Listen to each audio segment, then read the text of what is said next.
JP, thanks so much.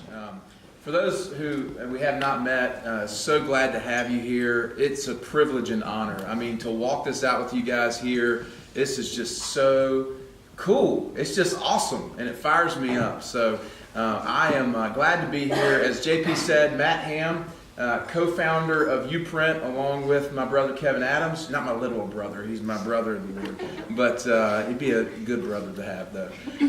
But we have a vision at YouPrint. We're a faith and personal development company, and we invest in people, like JP said. That's what we do. We invest in people so that they can begin to uncover their why, their purpose, or what we call a YouPrint. Just like you have a thumbprint, you have a design that you are called to live out in the world, and there's nothing more fulfilling than that. And so that's what we help people do. And the cool thing is you know, faith in business, it might be kind of like an oxymoron to some folks, you know, like they don't coexist, because we've done a great job of putting faith in a box on Sunday. And we've done a really good job at putting business in a Monday to Friday category. And we've built a really pretty wall between them. And we ping pong back and forth, oh, that's a faith thing, that's a business thing. And Kevin and I have this heart, like a loving heart, but we have sledgehammers.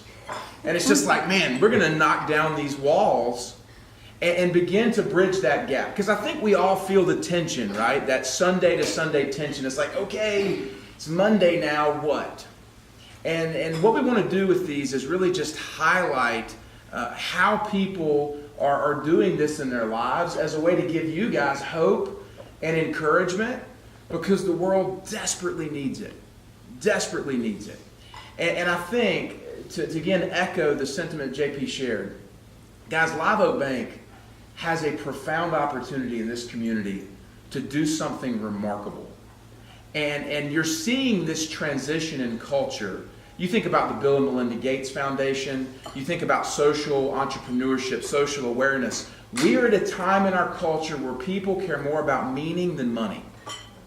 And they care more about passion and purpose than a paycheck.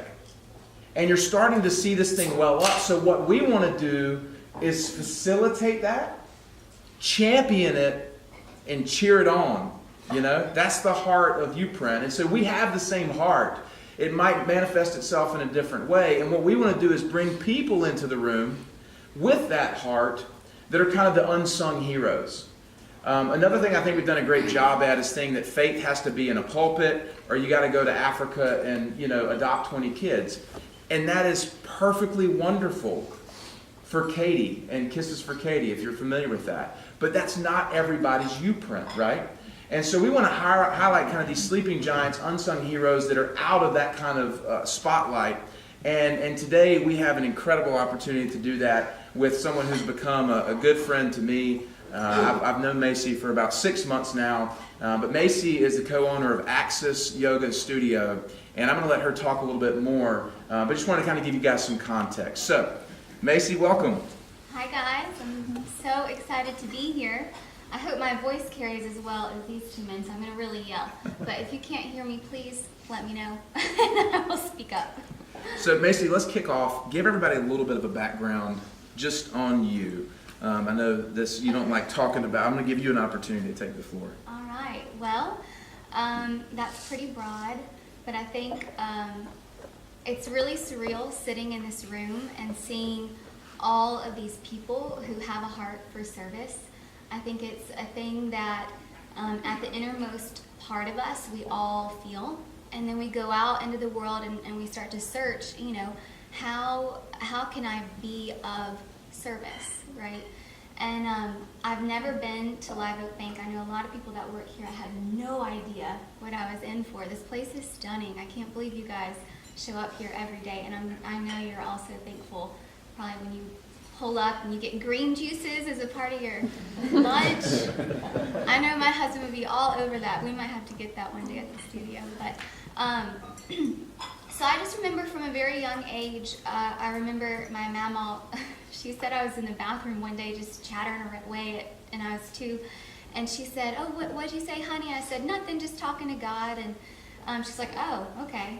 And I just remember from such a young age, God being such a real presence in a non-dogmatic way, but in a really tangible tangible way where I could feel God and the love of God. And I have to thank my two parents who are here today too for really loving me in a way that made me realize how deep love is, and we can't survive without it. So to hear JP talking about kind of the heart of what you guys do here, it's amazing that we've all found each other, because that's really what it's all about. So flash forward, I remember growing up, I thought I wanted to be a missionary, and bounced around all these different ideas, and then got into college and didn't know what I was going to do with my life. And then I met my now husband, Troy, and we share a love that I had not really experienced other than through my faith. And I remember we had decided that we were going to do something really big with that love. And prior to meeting Troy, my brother and I had decided that we wanted to create a space of love. We didn't know how that was going to play out. We thought yoga might be a part of it, but we each had maybe taken 30 classes in our life. And so when I met Troy, he really bolstered my ability to follow my yoga path. And my parents always encouraged me, don't worry about getting a job that pays a lot of money, just follow your heart. And so that's what I did. And through, I think, the love that I have for God, not for what I can do for God, but for what God is always showing me He can do for us.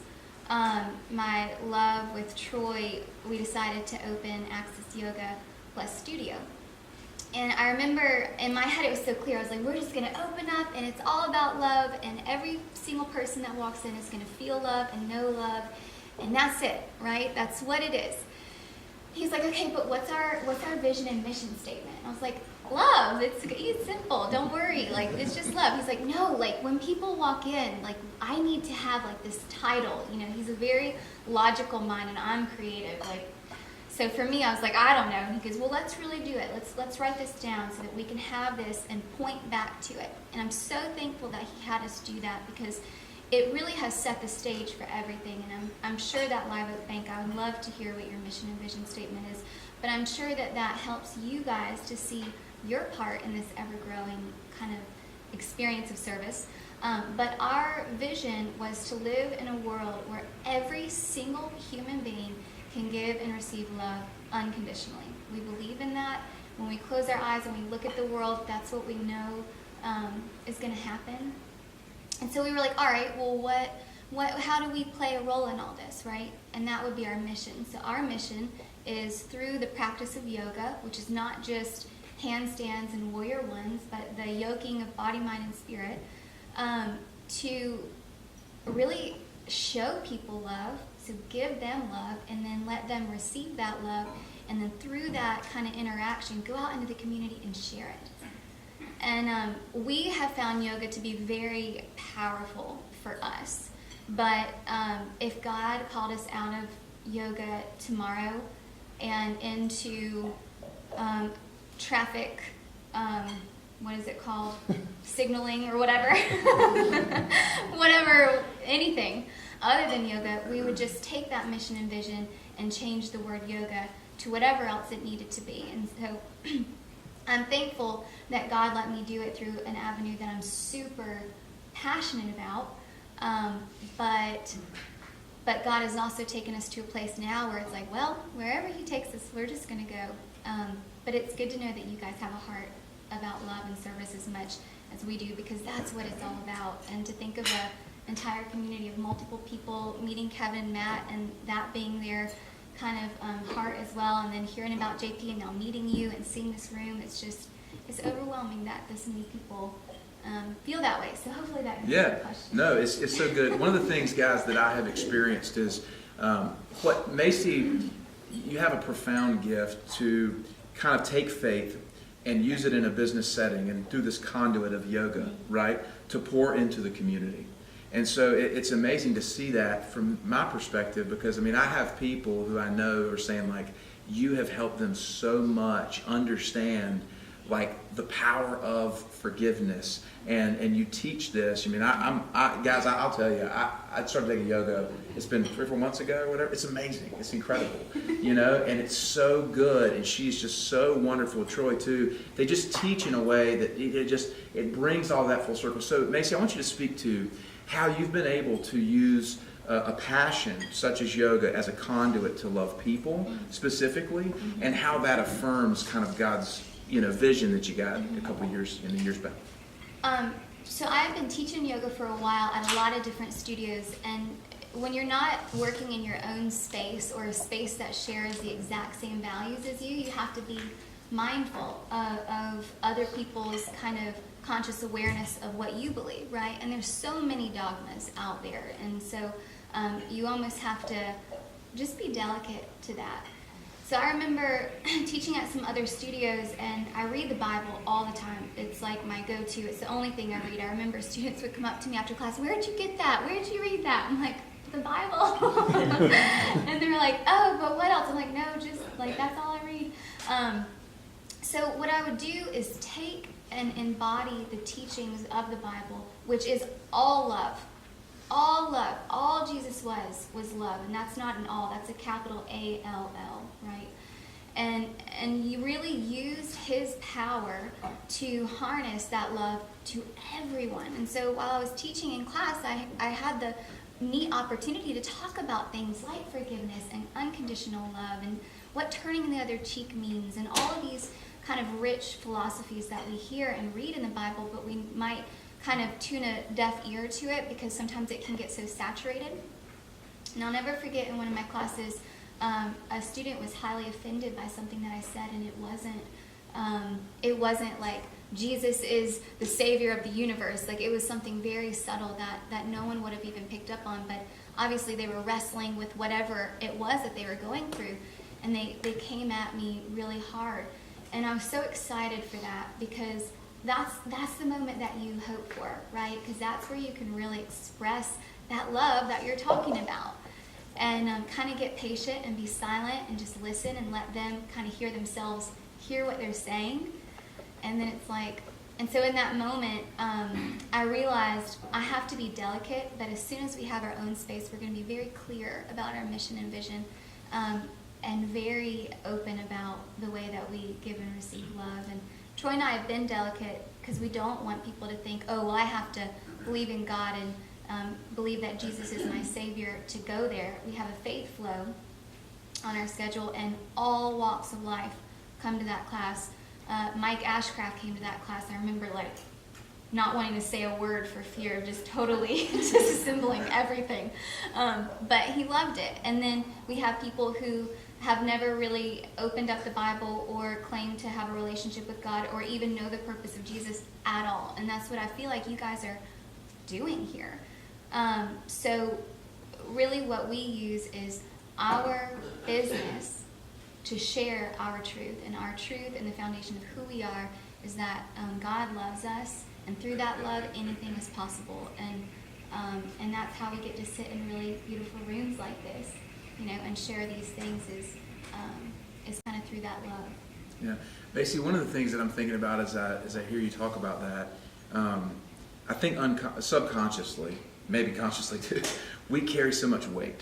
Yeah. Right? We carry these burdens on our shoulders, and they may be metaphorical, but they actually manifest themselves physically. Mm-hmm. And so one of the things that is really cool about what we've talked about, when you have kind of like physical ailments and strongholds, they're tied to spiritual ailments and strongholds, and they're common.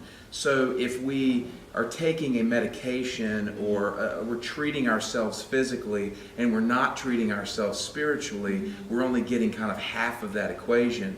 And one of the things that's really, you guys have opened me up to in walking through this is like the stress that I feel in my shoulders because I'm putting so much pressure on myself to raise my 4 kids well or whatever, just the craziness of what happens at my house.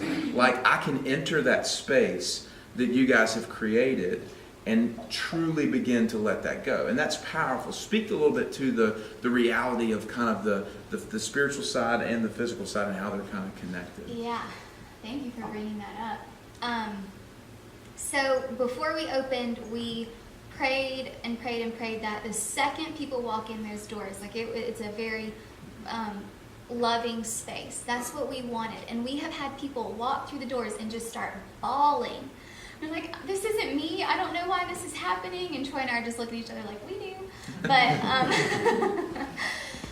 so exactly like what Matt said, we carry so much, and some of it is extremely unnecessary, and some of it is totally patterned, right?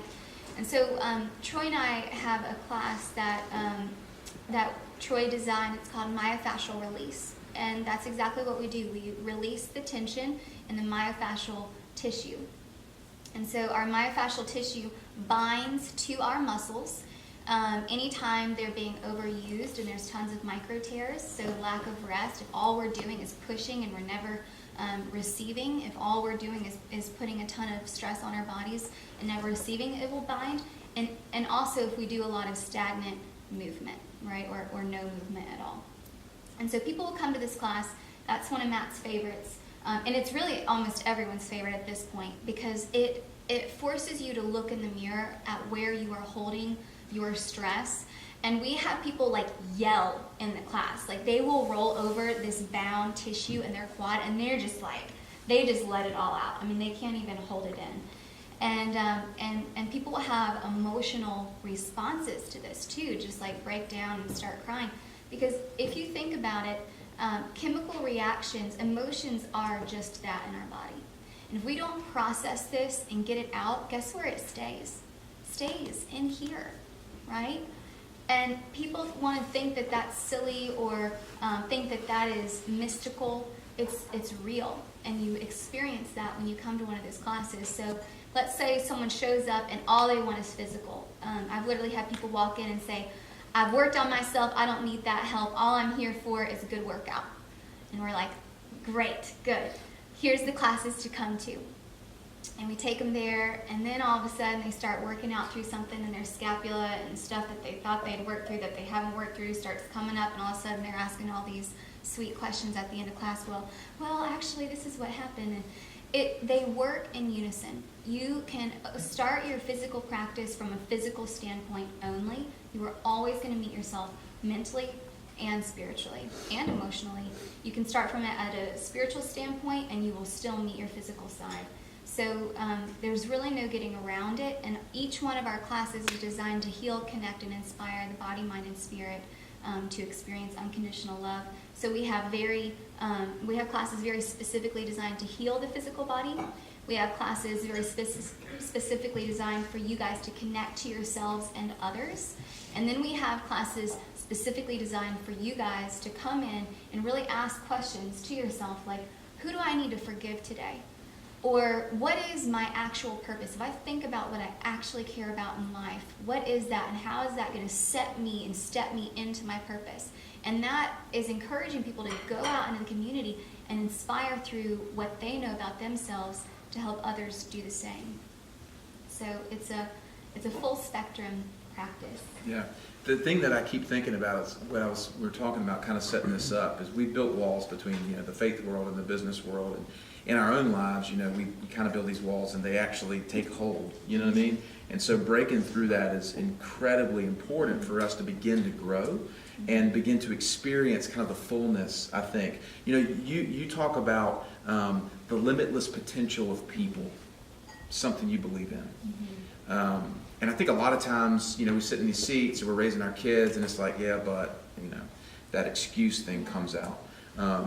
But help me understand, and let's talk a little bit about your vision for the limitless potential of people. Mm-hmm. So a lot of people don't have a right relationship with themselves, and that's a heavy thing to kind of talk about or even say, right? But if you don't love yourself, then how could you think for 1 second that you were created for a purpose, or for a really high and good purpose at that? So what we hope to do is to get people to love themselves, whether it's a love of their physical self, their mental self, emotional self, spiritual self.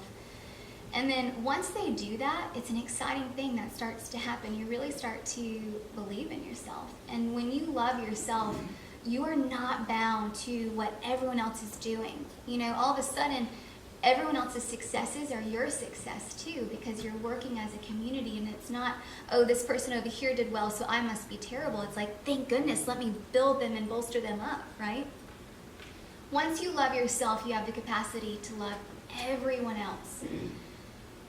In loving everyone else and opening yourself up to that space, you really start to awaken to the fact that you have desires specifically for you. And when you understand your desires, you start to realize, okay, with these desires, I have a purpose. And there is not a single person in the world that doesn't have a purpose. Some people don't know their purpose, and so they live a lot of their life in anguish. But once you awaken to your purpose, it's not even the sky's the limit. There's no roof to how far you can go. And Live Oak Bank is such a good example of that. I haven't met the owner, I don't know the owner, but I would venture to guess that he believed in himself because he knew who he was, and he wasn't afraid to surround himself with people that were equally as good, if not better, than he at certain things. And then he never put a lid or an excuse, most likely, or a cap on what he could accomplish. And now you guys are sitting in this room talking about having 20 locations in 10 years from now, right? $2 billion, $7 billion, 100,000 million billion dollars sounds crazy, right? Until you believe in it enough to start accomplishing that. And then you realize that is one form of currency that should just be a mere reflection of the currency of your own heart.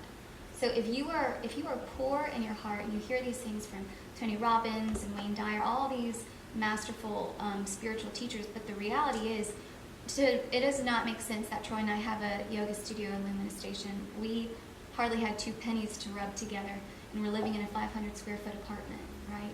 But we believed in that capacity, and we surrounded ourselves with people that could support that, and people that believed in us because we believed in ourselves, and then here we sit. And that's not limited to anyone, and I would venture to guess you guys know that because you probably wouldn't be working at Live Oak Bank if you didn't. But within working here, there's so much that you can accomplish that you may not even believe in yourself yet. So we hope to instill that in people. Yeah, it's really profound to kind of think about the limitless.